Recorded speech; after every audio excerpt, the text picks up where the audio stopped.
Bună, draga mea! Sunt Cătălina Tăgârsă și îți prezint episodul 3 din 5 din cursul dedicat mamelor, cum să construiești o relație solidă cu copilul tău, bazată pe încredere și respect. În primul rând, mulțumesc din nou pentru interesul acordat. Mă bucur că ai ales să descoperi în acest mod cum poți să comunici eficient cu copilul tău și să fii o mămică împlinită.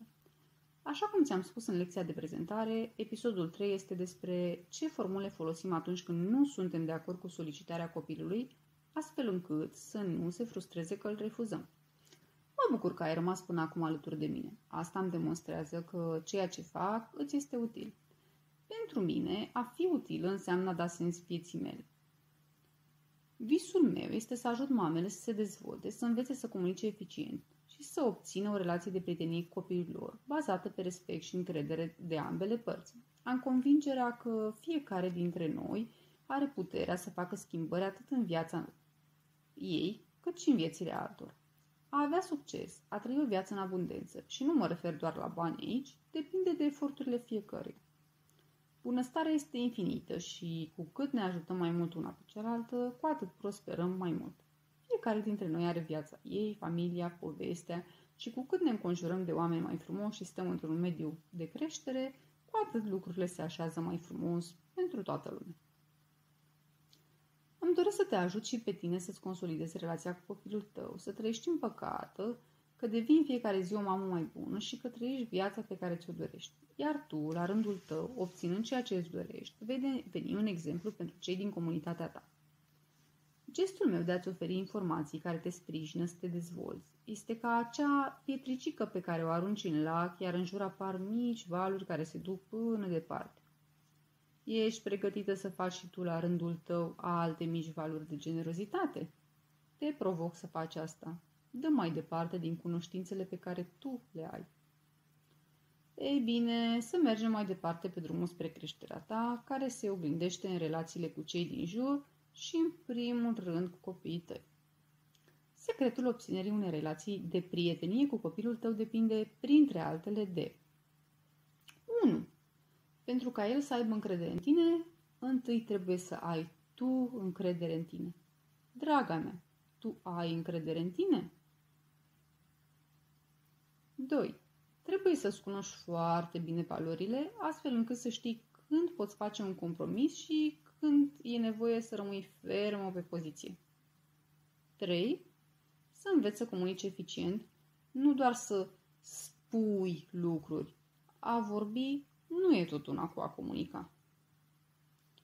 Astăzi îți voi arăta cum să-i vorbești copilului astfel încât el să recepționeze mesajul și să spună da, mami. Înainte de asta, însă, e nevoie să afli ce își dorește, de fapt, copilul. Când am completat prima oară formularul acela psihologic pentru creșă, am tot stat să mă gândesc care este jucăria preferată a copilului. Fiindcă nu se juca mereu cu ceva anume. Nici măcar mâncarea preferată nu eram sigură dacă este cea pe care am trecut-o acolo în fișă. Și asta pentru că nu dăm atenție cu adevărat lucrurilor pe care noi le considerăm mărunte, dar nici nu abordăm copilul cum trebuie. Zilele trecute, când am completat același formular pentru băiețelul cel mic, trecuseră 2 ani de la completarea primului formular, răspunsurile au venit rapid, conștient. Acum lucrurile îmi sunt mult mai clare, dar claritatea a venit după ce am lucrat mult cu mine. Am învățat câte puțin, am aplicat puțin și tot așa. Am să spun și ție câteva întrebări care te pot ajuta. Sunt curioasă cât de lejer îți vin în minte răspunsurile în acest moment. Care este jucăria preferată a copilului tău? E drept, unii copii sunt mai atașați de anumite lucruri.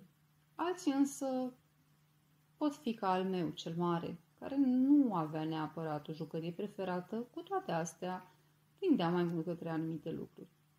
Care este mâncarea preferată? Cu cine își petrece timpul liber? Îi plac animalele? Cum îi place să adoarmă? Pot părea întrebări banale la prima vedere și poate ziceți ce fel de mamă sunt eu dacă Nu știam care este jucăria preferată a copilului.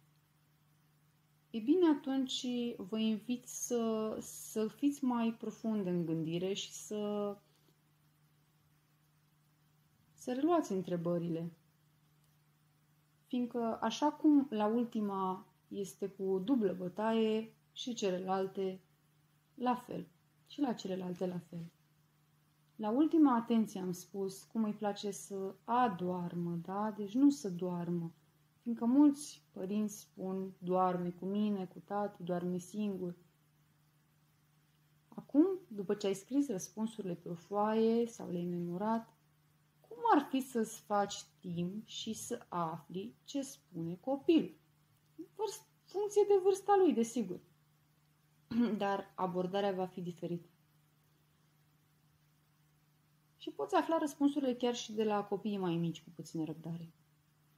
Spre exemplu, pentru a afla care este jucăria preferată, pune la dispoziție toate cutiile cu jucării și lasă-l pe el să aleagă ce vrea. Dar fă asta câteva zile la rând. Am observat în jurul meu că, pentru a menține ordinea în casă, mamele au tendința aceasta de a lăsa doar câteva jucării la vedere, fără să întrebe copilul cu ce dorește să se joace și alegând ele pentru el. Am făcut și eu asta din nefericire și nu mă simt prea bine. Nu a fost o decizie prea bună. Din dorința de a nu avea jucării împrăștiate prin toată casa, am ales să-i le dau prin rotație. Dar a le da prin rotație este una, ai lăsat la dispoziție foarte puține jucării și ai sugera efectiv cu ce să se joace este complet altceva. Întrebați și de ce preferă o anumită jucărie sau un fel de mâncare. Ce îi place la el și nu îi place la celălalt? Cum ar trebui să fie celelalte obiecte sau alimente ca să fie pe placul lui? Și așa mai departe. De multe ori știm doar că al nostru copil refuză un anumit lucru. Dar nu știm și de ce. Și nu știm fiindcă nu întrebăm de ce. Revenind la promisiunea din titlu, am să-ți împărtășesc câteva dintre formulele care la noi au dat întotdeauna rezultate. Și voi lua aici 2 exemple. Suntem în parc, este seara, afară aproape se întunecă, dar copilul se joacă frumos cu un coleg de la grădiniță cu care s-a găsit acolo. Așa, nu. Haide, e târziu și trebuie să plecăm. Treaba ta, dacă nu vii, eu te las aici. Copilul începe și plânge, ești cel mai mare dușman al lui pentru că i-ai stricat joaca. Asta în cazul în care nu se tăvălește pe jos și face un adevărat circ, refuzând categoric să vii. Așa? Da. Știu că te distrezi, dar vino, te rog, aproape să-ți spun ceva. Vezi că se întunecă de acum. Știi că noi la ora X trebuie să mâncăm de seară. În plus, mâine mergi la grădiniță sau la școală și până vei face baie se face târziu. Vei fi foarte obosit. Uite, te mai joci 5 minute și apoi mergem. Bine? Poți alege tu în acestea 5 minute ce vrei să faci. Te mai dai puțin în leagăn sau pe topogan. Exclus, dacă nu vii, te las aici. Așa faci mereu, nu te mai aduc în parc. Sub nicio formă nu-i spuneți asta copilului. Care sunt răspunsurile posibile? Copilul poate răspunde când îi spui că ești în parc, e seară, aproape se întunecă și el se joacă frumos cu copilegul de la grădiniță și tu vrei să-l iei acasă. Indiferent ce îi spui, el poate spune: ok, am înțeles. Mămica e fericită, evident, strânge bagajele și plecați acasă. Poate spune: nu, eu mai stau, vreau să mai stăm puțin. Spui: ți-am explicat cum stau lucrurile. Dacă ai nevoie, îți mai explic o dată. Folosești un ton blând. În 5 minute vom pleca. Te mai dai o dată pe topogan sau ce îți alegi să faci în timpul rămas? Așa cum am spus și mai devreme.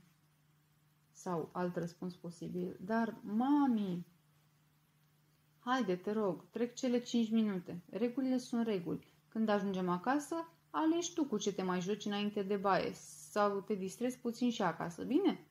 Întrebare închisă. E greu să răspundă nu când îi promiți ce va alege el data viitoare. Deci întâi îi spui, te rog, grăbește-te că trec cele 5 minute și când ajungem acasă alegi tu cu ce te mai joci înainte de baie să te distrezi puțin și pe acasă, bine? Iar el, desigur că nu va spune, nu aleg eu. Și atunci se grăbește să nu treacă cele 5 minute. Desigur că pot fi și copiii care să nu vrea nici aici, dar în funcție de cum evoluează lucrurile, puteți găsi variante care să vă ajute. Iată un alt posibil exercițiu. Poate multe dintre voi v-ați regăsit în situația aceasta. Știu situații, știu exemple de persoane care au trecut prin asta. Suntem la supermarket, mergem cu lista de cumpărături și el cere totuși ceva ce nu este pe listă. Este absolut în regulă pentru un copil. Răspunsul diferă în funcție de produs, dacă e aliment sau jucărie, desigur. Așa nu.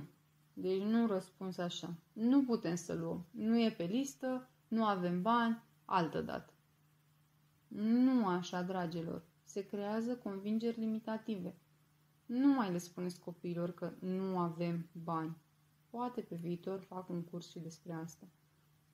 E foarte important să prevenim formarea convingerilor limitative. Știți cât ne-a durut pe noi în copilărie când ni se spunea că nu avem bani, iar acum nu suportăm să nu avem bani, fiindcă ne urmărește gândul acela de mult. Nu le mai spuneți asta, vă rog. Așa da. Jucărie, în cazul în care este vorba despre jucărie. De cât timp îți dorești jucăria aceasta? Poți să-mi spui și mie mai multe despre ea? Ce faci? De unde ai aflat despre ea? Cum te-ai putea juca cu jucăria? Ne conectăm cu copilul întâi. Apoi, ok, înțeleg că este o jucărie interesantă. E important pentru tine să o ai, nu? Dar îmi amintesc că zilele trecute mi-ai spus că vrei și X lucru. Care este mai important până la urmă? Dacă ar fi să alegi, pe care dintre cele două le-ai lua? Ne conectăm în continuare. Bun, e un răspuns foarte bun. Sunt de acord cu tine. Haide, să vedem întâi cât costă și în funcție de asta hotărâm ce este de făcut. Deci nu îl refuzăm. Încă. Observ că noi venim la cumpărături cu o listă făcută de acasă. Mai mult, îi explicăm cum procedăm de obicei, care sunt regulile. Îți propun să trecem și produsul tău pe listă pentru data viitoare. Îl refuzăm fără să folosim cuvântul nu. Vedem câți bani avem, ce economie ai la pușculiță și hotărâm împreună. Îi dăm posibilitatea să aleagă. După care ne conectăm din nou cu el și îl întrebăm cum ți se pare?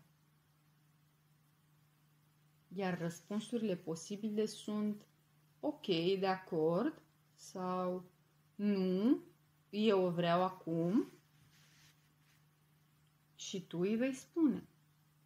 Te înțeleg și eu îmi doresc de mult să cumpăr X lucru. Dar pentru asta e nevoie de tot procesul de care ți-am spus mai devreme.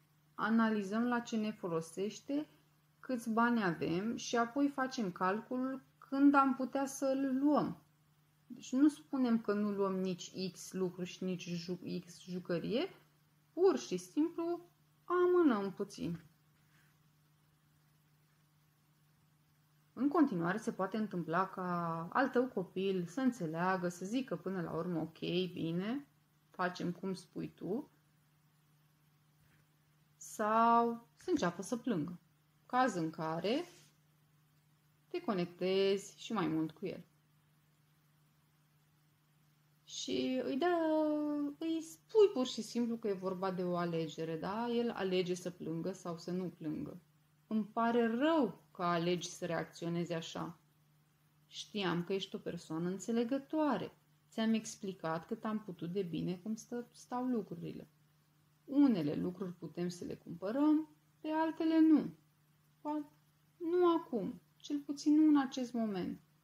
Ce aș putea să fac ca să te simți mai bine, în caz că nu putem cumpăra acest lucru astăzi? Vedeți cât de frumos decurge totul. Se poate și așa. Îl punem pe el practic în situația în care să aleagă mai departe ce se întâmplă. Dacă ia un alt obiect sau alege o activitate, alege și el ceva. Noi am avut o adevărată provocare atunci când a fost nevoie să limităm consumul la produsele fără gluten. Și am lucrat mult la cosmetizarea mesajelor, astfel încât să empatizăm cu puștiu și, în ciuda refuzului de a-i da ceva să mănânce, să simtă că îl iubim și suntem acolo pentru el. Tu ce replici folosești atunci când copilul îți cere ceva și trebuie să-l refuzi? Ești mulțumită de ele? Scrie-mi cum ți se pare informația pe care ți-am furnizat-o astăzi și dacă simți că te ajută în vreun fel. Totodată m-ar ajuta să-mi spui de ce alte informații ai avea nevoie punctual ca să-ți îmbunătățești relația cu copilul. Aștept cu nerăbdare mesajul tău și chiar să-mi spui replici pe care tu le folosești.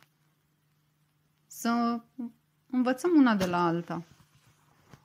Dacă nu te-ai înscris încă în grupul meu Mom Next Level, o poți face acum accesând linkul de mai jos. Vei găsi acolo informații pentru mamele care sunt în propriul lor proces de creștere, la fel ca noi. Haideți să creștem împreună! În următorul episod vei afla cum poți crea imaginea de mamă prietenă în mintea copilului tău în fiecare zi. Pe curând! Cu prietenie, Cătălina.